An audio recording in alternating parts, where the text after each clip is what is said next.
L'objectif principal du MSI est de réunir annuellement une série de marathons sur glace en patinage de vitesse. Et c'est en 2001 que cet objectif a été atteint pour la première fois.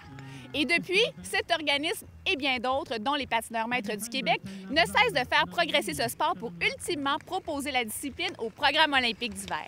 Bonne chance à tous les coureurs. Good luck to all skaters.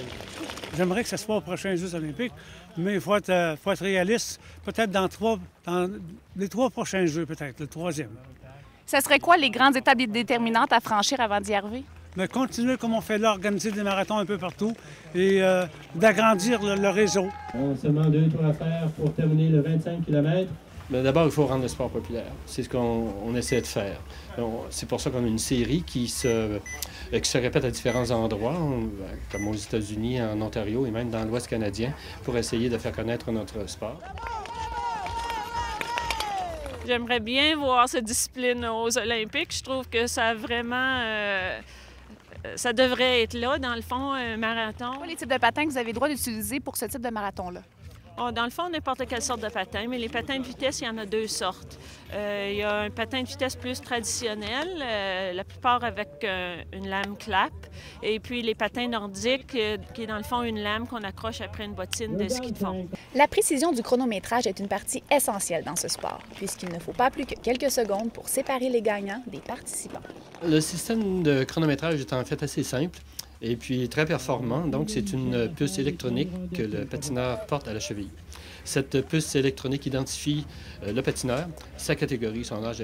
Et ces renseignements-là sont ensuite décodés dans une sorte d'appareil qu'on appelle le décodeur. Et puis, ce décodeur-là envoie l'information à notre ordinateur qui, lui, via un logiciel, classe tous les patineurs dans l'ordre d'arrivée et dans leur catégorie, etc., etc. Il n'y a pas d'âge pour pratiquer le marathon sur glace, puisque le calcul des points se fait selon la catégorie de l'athlète. J'ai commencé à l'âge de 59 ans. Ça fait exactement 7 ans que j'ai commencé à patiner. Puis la deuxième année, ça n'a pas été long. J'ai commencé à faire des compétitions. Puis à peu près dans 5 ans, 6 ans, j'ai réussi à ramasser 25 médailles, 25 podiums. Je me suis équipé des lames nordiques. Alors, puis la transition s'est faite assez facilement. C'est vraiment plus rapide, évidemment. On force moins. Puis, mais par contre, j'ai pas le style des meilleurs parce que j'ai quand même commencé, j'avais 58, je pense, 59. Alors, mais disons que dans les dernières compétitions, je me débrouille assez bien. Dans ma catégorie, je me classe tout le temps pas mal parmi l'élite. Malgré les différents défis que devront relever les organisateurs avant d'inscrire cette discipline au programme olympique d'hiver, la motivation et la passion qui les animent ne leur manquera certainement pas. Et le temps venu, amateurs, organisateurs et patineurs festoieront l'entrée du marathon sur glace en patinage de vitesse aux Jeux olympiques d'hiver. Geneviève Langlois pour le Sport au Québec à Joliette.